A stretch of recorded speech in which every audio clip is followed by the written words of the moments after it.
Mimi naitwa Sahona Rafael Shempemba. Nilikamatwa ghafla, ilikuwa tarehe 26.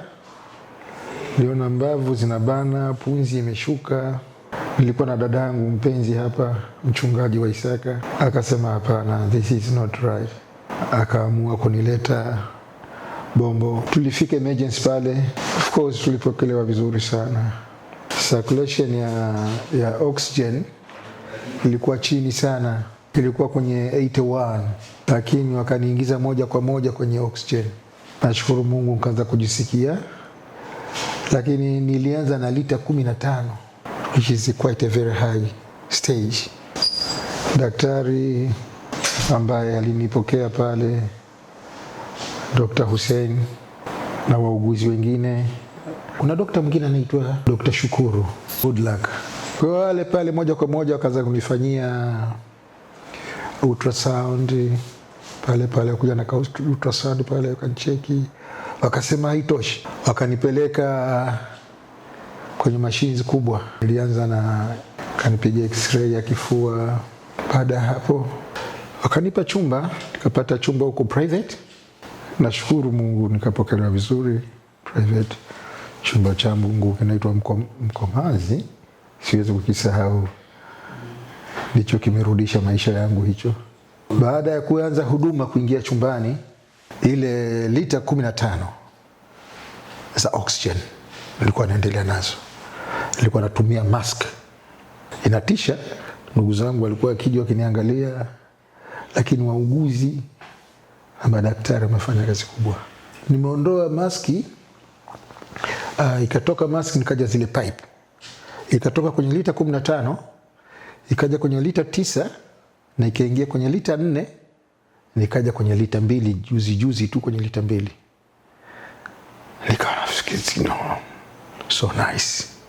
Niwashukuru sana madaktari kwa kazi kubwa, na wauguzi walifanya kazi usiku na mchana bila kuchoka. Kwa kweli nilikuwa msumbufu, lakini sio usumbufu wa kutaka mimi, ni usumbufu wa kutaka kufight for my life. Nilichagua private kwa sababu niliona kwanza nataka uhuru. Nataka chumba cha peke yangu. Najua services za private ni nzuri. So nikasema let me just come here and see how are they really going to treat me. And they really treated me good. Anytime nikipiga kengele, mhudumu yupo. Wengine siwafahamu vizuri majina. Dr. Hussein amefanya kazi kubwa sana. Dr. Mwana alikuwa hachoki na mimi. Dr. Mtei. Na wataja hivi kwa sababu walikuwa nakuja kwangu, na wakiniona pale, mzee Tahona, wanafurahia. Wauguzi, kuna Esther alikuwa hachoki. Kuna Grace. Kuna Husna, Naomi.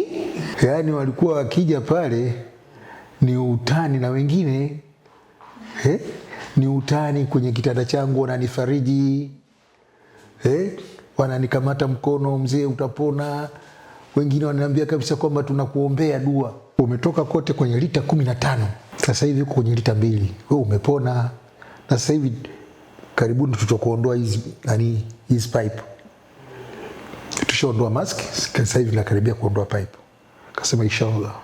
Hiyo siku ya majuzi ndo Dr. Mtei akaja akasema sasa tunaanza mazoezi ya kupumua bila oxygen. Wakanitoa pipe, nikaanza kupumua bila oxygen. Lakini hii yote ni mkusanyiko na madaktari karibu wote. Walikuwa wanakuja madaktari kufanya round. Wakina Dr. Temba, nakumbuka yumo, Dr. Shabir, daktari wa mambo ya viungo vya ndani. Kwa wameshirikiana na madaktari wengi, ndio maana nasema kwamba nimepapenda private. Sababu private sio sehemu ya dokta mmoja peke yake, wanafanya kazi kwa ushirika. Niseme tu shukrani zangu pia ziende kwa Mwenyezi Mungu. Ndugu zangu wameniombea, walikuwa nakuja.